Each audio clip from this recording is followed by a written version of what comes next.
stage is clearly now set for a new battle over Obamacare and a possible government shutdown before the end of September. Some Republicans say they're willing to go that far in an attempt to defund what's called the Affordable Care Act, or Obamacare. Let's talk about that and much more with the former Republican Congressman, Ron Paul. He's retired from Congress, but he's still very busy. We've got some new information, Congressman, about your new chapter. But let's talk a little bit about Obamacare and Republicans, because Newt Gingrich, the former House Speaker, now the co-host of the new CNN Crossfire, he said this yesterday. He said, "I will bet you, for most of you, you go home in the next 2 weeks when your members of Congress are home and you look them in the eye and you say, what is your positive replacement for Obamacare?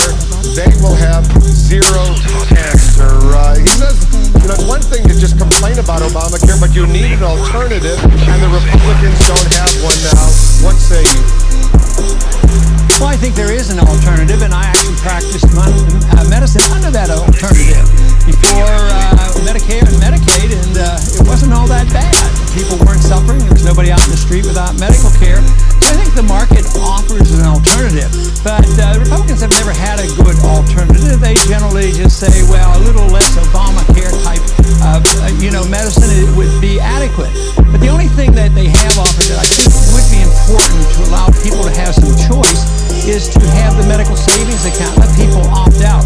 This pressure and mandate that you have to be in it, that's un-American. Why can't people take care of themselves if they want to and are capable of doing it? But, you know, they're worried about the close down of the government, and I worry about that too. But I worry about it in a little different manner, because I oppose all the expansion of government in all the programs, because I thought we were en route to a very serious economic disaster. But the closing down that I worry about is the closing down of this country with something similar to what's happened in Detroit. So just the fact that you're for Obamacare and for the government taking care of us from cradle to grave, that doesn't mean anything if you can't pay for it. Congressman, we're running out of steam right now and running out of ability to pay for all this government. But if there were no Affordable Care Act, what, 30 million, maybe more Americans would still have no health insurance. There's something, got to do something about that, right? Well, yes, it's a complicated problem because of how it was messed up.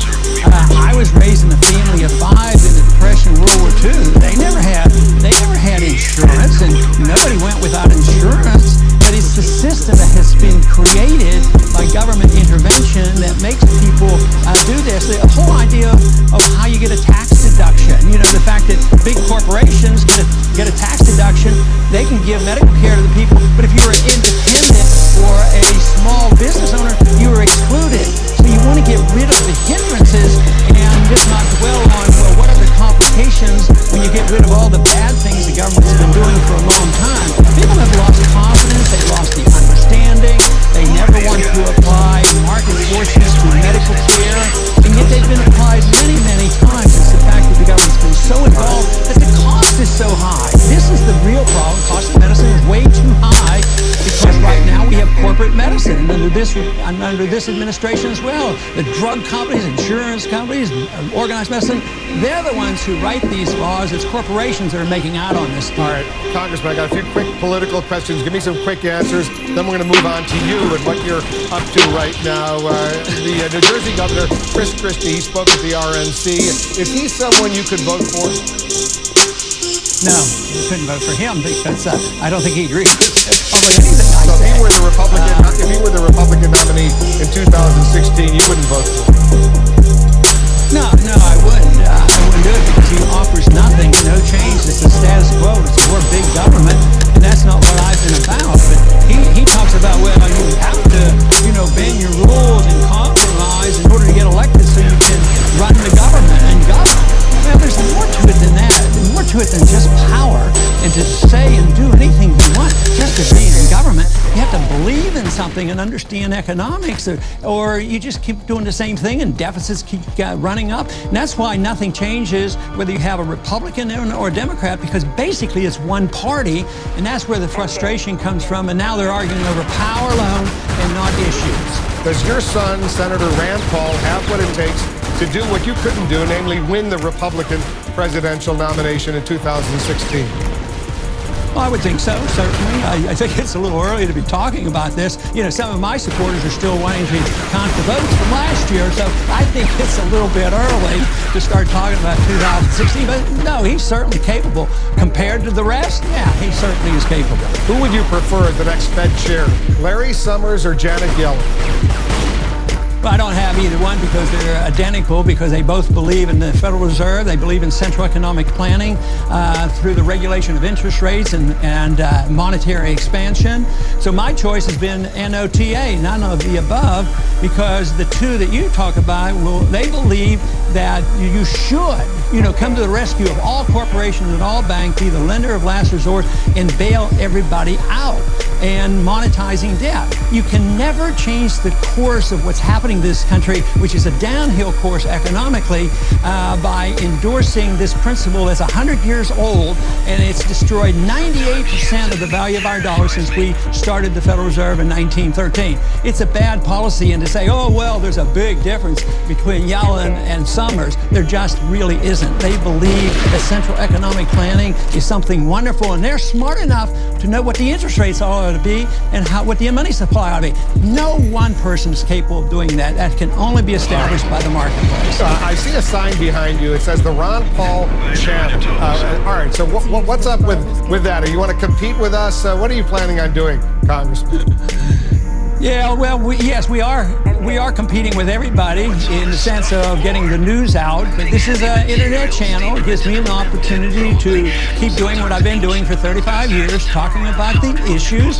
And CNN and Fox, nobody offered me a job on regular TV, so I thought I'd go with the competition, which allows me a lot of flexibility. And one advantage I have with an internet channel is I don't have to worry about advertisers. I don't have to worry about time circumstances. I can go about my own speed.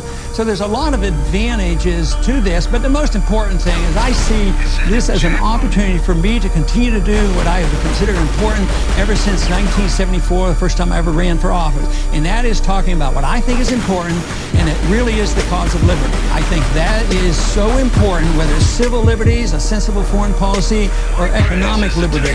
And there's a large number of people coming together on this, certainly on the college campuses where I go frequently, and the reception is good because most of the young people realize that we're in serious trouble and we cannot continue with the status quo. So I'm very happy that I have this opportunity to continue to talk about the issues. Yeah, I see you're still as feisty as ever. One quick question. It's not cheap creating this new internet channel, the Ron Paul channel. Who's coming up with the cash to pay for it?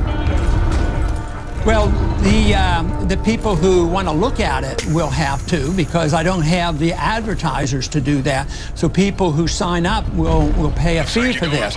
But somebody, and I've had criticism even from some of my friends. They say, oh, almost $10 a month, and that's pretty expensive. But guess what? That's the price of 2 Sunday New York Times newspapers, and you know what newspapers are doing these days. So they have $10 they want to spend on 2 Sunday editions of the New York Times, or come and hear some information and interviews that I have to offer on the channel. I happen to think it's a pretty good deal for the subscribers. Now, what's Ashton Kutcher's role in all of this? Because there are reports he was among those who were financing. Who was it? Ashton Kutcher, the actor. Well, I didn't hear that, but that doesn't sound right to me. I don't have any one person financing it. Not one person, but he's among those who have been supporting you. If you're not familiar with him, he's an actor. He plays Steve Jobs in the new film about Steve Jobs. No, if he's a supporter of mine, I'm just sorry. I apologize to him for not recognizing it. You have a lot of supporters, Congressman. Over the years, we've gotten to know you quite well, and we always appreciate your joining us here in the Situation Room. Good luck with the Ron Paul channel on the internet. Appreciate it. Thank you, Wolf. Up next, the neighborhood.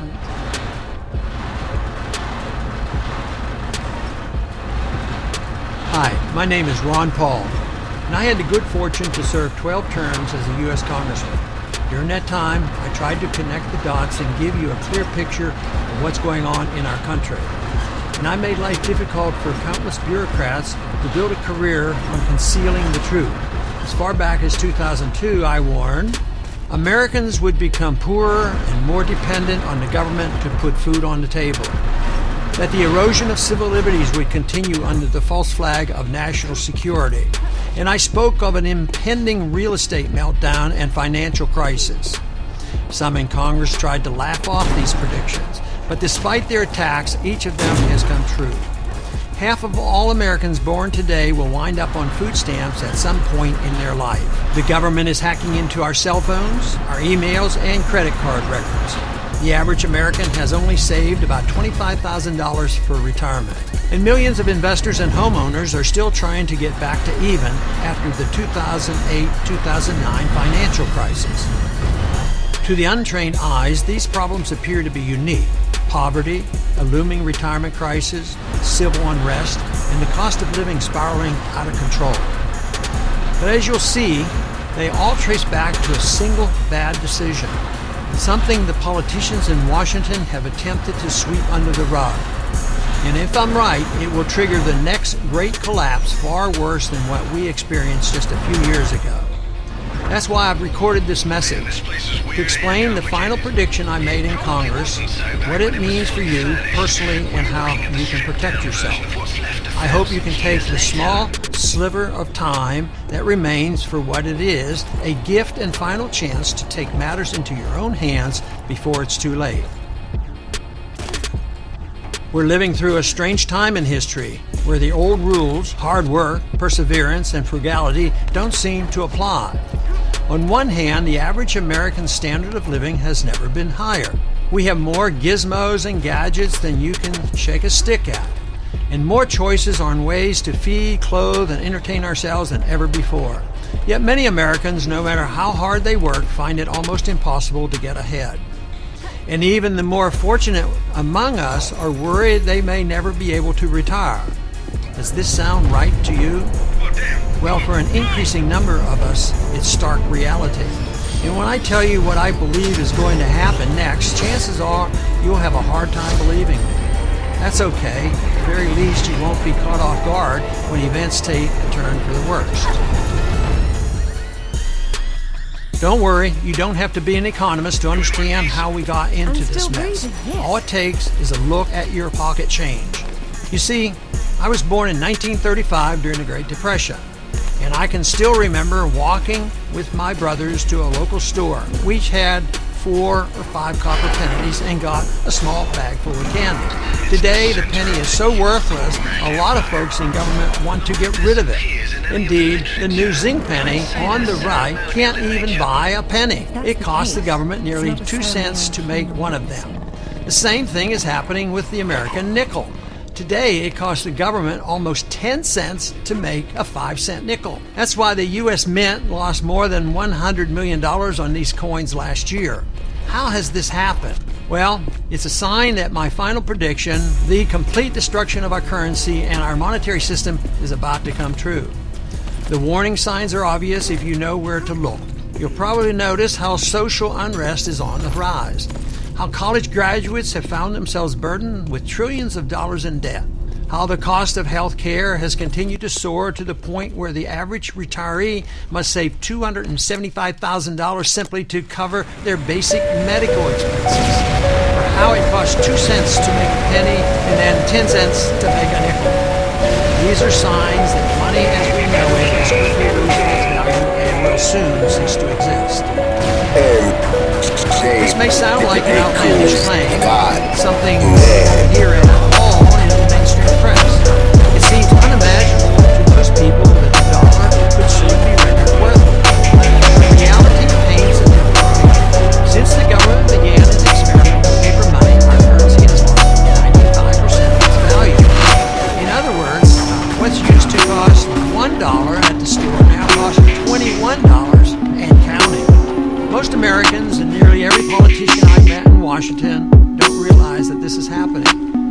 But it's the root cause of why so many find it so hard to save for retirement. It's why pensions have become a relic of the past and why so many pension plans are underwater. It's why a single medical procedure or unexpected bill could tip millions of Americans into bankruptcy. It's why millions of mothers have been forced to work full-time when they'd rather stay at home with the kids. a full shopping cart at the grocery store can easily set you back $200 or $300. When I was in office, I tried to warn people, especially the elderly and those approaching retirement. I told them, look, you're always going to get a check from them. You're always going to collect Social Security. And the amount you receive will rise over time. But the question you have to ask, what's that money going to buy? If the price of electricity doubles, your check is not going to double. As the price of food continues to rise, the small increases in your check are not going to compensate for that. Just imagine paying $7 for a gallon of regular gasoline, $20 for a burrito, $11.50 for whole milk, $14 for a small tin of blueberries, $71,000 for a no-frills new car, $430 a month for cable and internet service, $718 a month for electricity. If things continue as they are, that's where prices are heading. But I fear we're on the edge of something much worse, an event that will cause the dollar to lose all its remaining value almost overnight. Congress is totally unprepared for such a crisis. You see, most people in Washington don't understand what money is or what determines its value. I'll never forget the time I was in financial services not long ago, and one congressional member leaned over and asked me, "Isn't the U.S. dollar like gold?" True story. Amazing, isn't it, that some of the people making important decisions about our money don't even know that the U.S. has not been backed by gold or anything for that matter for more than 40 years. They're so busy giving away money and so happy to fund every new program and sustain the military presence in countries that they've never stopped to think what will happen when the money goes bad. Just imagine what our world will look like when the food stamp program grinds to a halt, when grocery stores refuse to accept credit cards, when the people who run Medicare decide the once routine procedure is now too expensive and turn you away from the hospital. And the banks are forced to close and ATMs get ready, it's coming. And really, we don't have to imagine what it might look like. We know because it's happened several times throughout history with the same result, disaster. In the Bible, you can find it under Genesis 47:18. So when the money failed in the land of Egypt, in the land of Canaan, all the Egyptians came to Joseph and said, "Give us bread. For why should we die in your presence? For the money has failed." It happened in Germany in the 1930s. Paper money was made so worthless by the central bank that people literally burned the currency as fuel to heat homes. It got so bad people went back to the barter system. They left the cities to go out into the countryside where they could search for food. In some places, the poverty and famine was so bad, people had basically returned to the Stone Age. The same thing has happened in recent decades in Argentina, Ukraine, Venezuela, and Zimbabwe. And as we speak, it seems to be happening in France, Australia, Canada, Russia, and Japan. Over the past year, their currencies have collapsed anywhere from 17% to 50%. A 50% decline in a currency is the same as a 50% pay cut. Imagine how badly most Americans are struggling today. Then imagine what will happen when your money only buys half as much as it used to. We think we are immune to such a calamity, but I assure you, the government has simply chosen to bury its head in the sand and pretend this is not happening. Mark my words, it's happened. In 1775, colonial leaders lacked the funds to fight the British, so they issued a new currency called the Continental, which quickly lost its value. George Washington famously noted, "A wagon load of currency will hardly purchase a wagon load of provisions." In 1862, the government of the South issued a new paper currency, which quickly lost its value. By 1865, just 3 years later, a simple pair of shoes cost as much as $600. Each of our previous experiments with money back to nothing has ended in tears, and now it's about to happen again. The fact that our government can simply order trillions of dollars to be printed out of thin air and distributed to anyone it likes should terrify us all. This is how it orchestrated the bailout of Wall Street. $400 billion to bail out Fannie Mae and Freddie Mac. $280 billion to save Citigroup. $142 billion to Bank of America. Do you remember paying a special tax to save these firms? Of course not.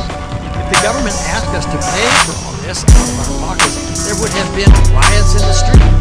So instead, Congress asked the money factory, otherwise known as the Federal Reserve, to print out the cash. Trillions of dollars.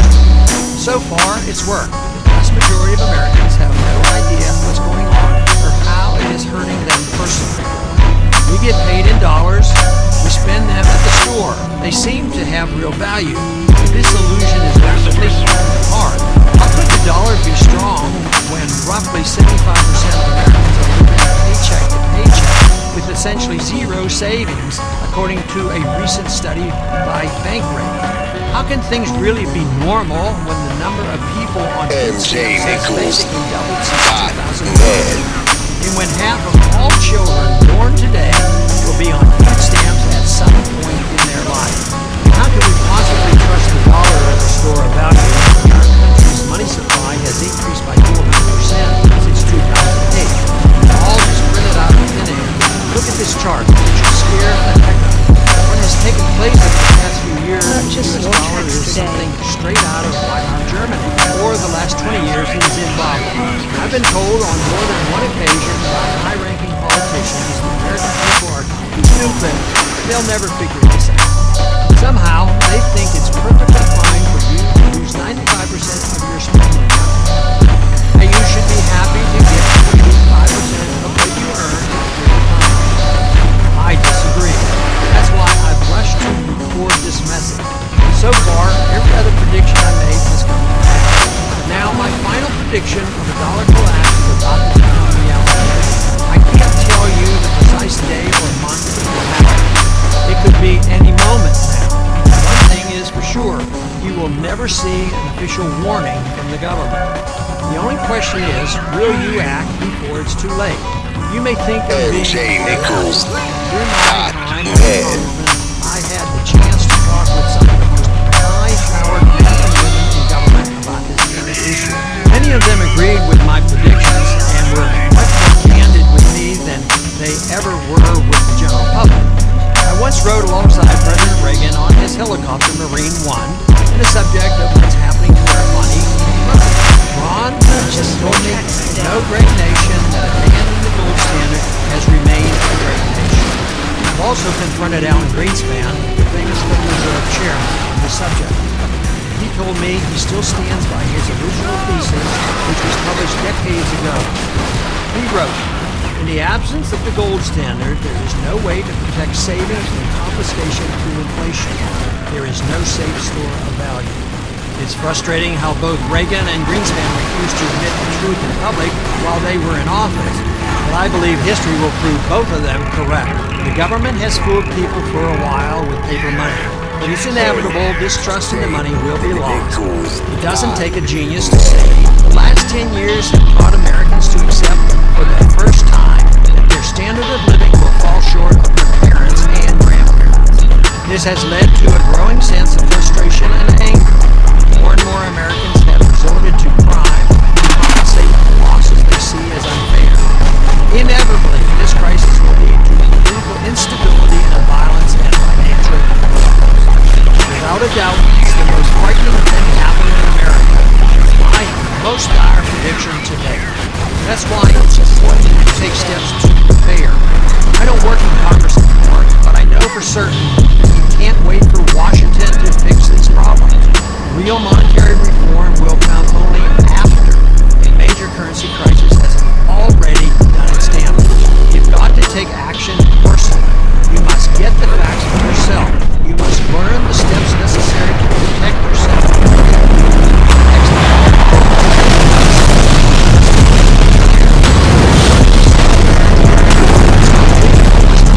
Crisis, which will likely make it worse. Here with 12-term Congressman, three-time presidential candidate Ron Paul, with an urgent warning he's sharing exclusively right here for all Americans who are watching this, regardless of political party.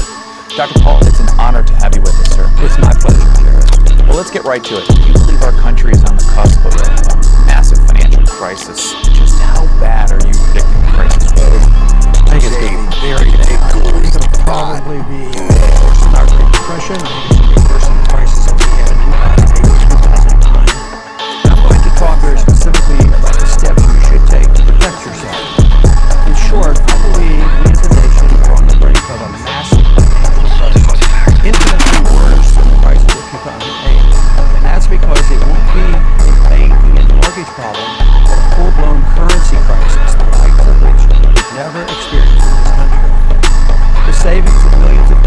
wiped out overnight, the stock market could crash by 50% or more. The way of life we've enjoyed as Americans for 50 years could come to an end. It's not a question of if this will happen, but when. So why now? Why are you speaking out about this prediction today? I'll tell you why, because most Americans don't have a clue about what's going on. Most people have no idea that in the past 6 years we've created $4 trillion of new money out of thin air. At the same time, since 2006, we've doubled our national debt.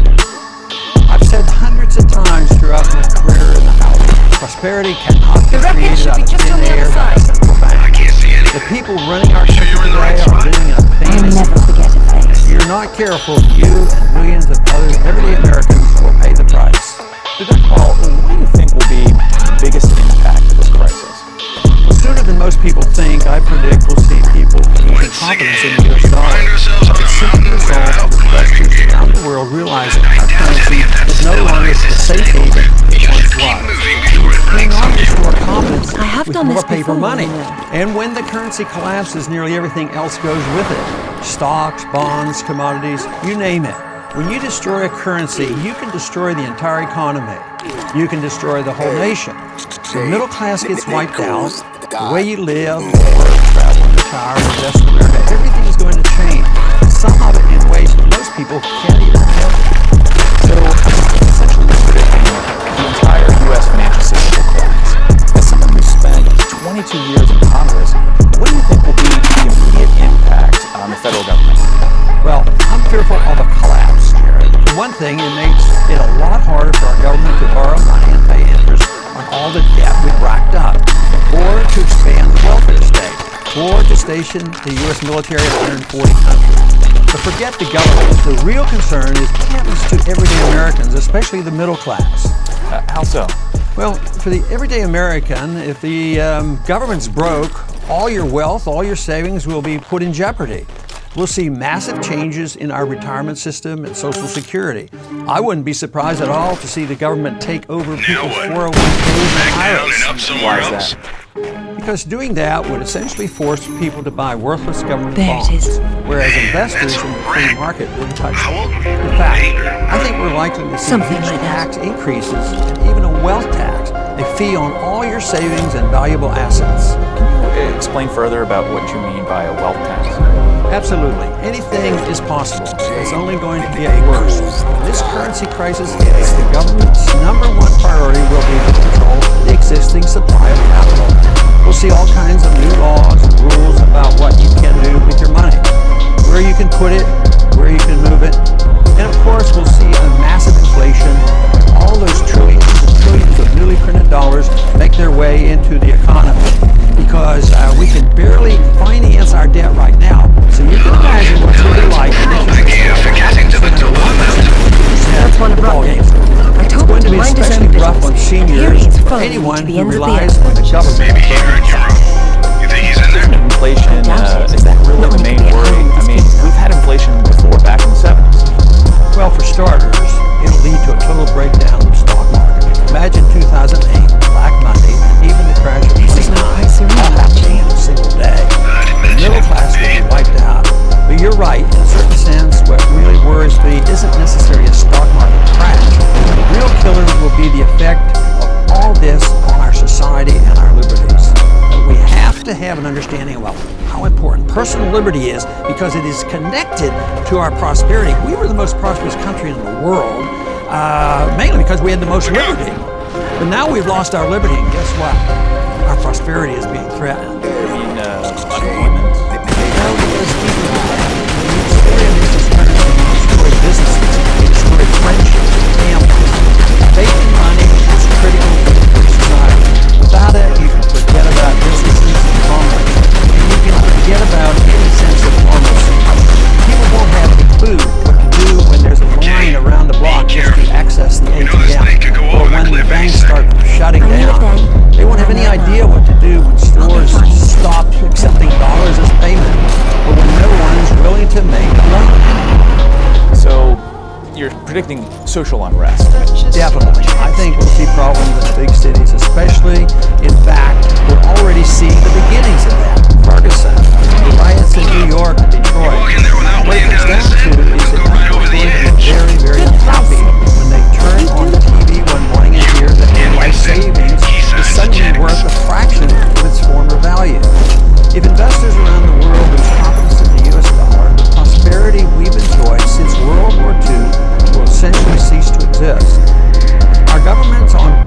federal and state level could temporarily shut down. Businesses will close their doors. The price of things like milk and bread could skyrocket. The government created this. How can you depend on the Federal Reserve to solve this problem when they are the culprit who brought about the bubble and brought about the crash? The U.S. dollar is built entirely on confidence. If that confidence dissolves, so does everything else. And that's the weakness of the internet. Right. The governments have the power to declare paper to be legal tender, but they do not have power to give that money value. And this is something the politicians won't tell you. They've all been taught bad economics. usually someone I don't else's think they're past they're digging bad into. people. I That's where think you're wrong. I guess This is always another mixed term up. that is not as generous, but they're Now, just there's one more ignorant case I'd of like to good visit. sound economics. Shouldn't take too long. I know because I spent 12 terms in Congress fighting the people who control our monetary system. In fact, the threat of a currency crisis is what first drew you back into politics back in the 70s. When President Nixon took the U.S. dollar off the gold standard in 1971, you became a Republican candidate for Congress. You served on the House Banking Committee, where you blamed the Federal Reserve for inflation and railed against banking mismanagement as the cause of the savings and loan crisis. That's correct. The Federal Reserve should be abolished. The average American doesn't have a clue just how dangerous and corrupt the Federal Reserve system really is.